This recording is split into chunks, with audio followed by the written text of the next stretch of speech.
We know that fire results from the combustion of organic material and oxygen, but don't you still sometimes wonder what fire is?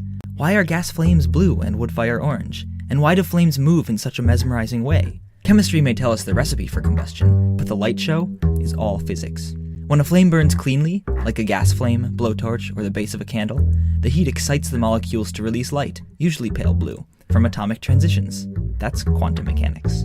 Now, when the fuel isn't as pure and doesn't entirely burn, like wood fire, coal fire, or the top of a candle flame, there's still some blue light, but you don't see it because it's overpowered by light from all the particles of soot and smoke. They're glowing red hot.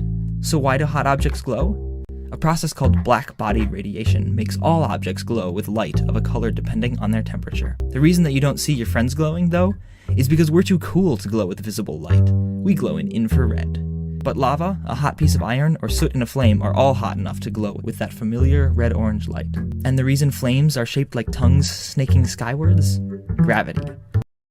The Earth's pull is what makes hot air rise, and this convection shapes flames into their familiar form.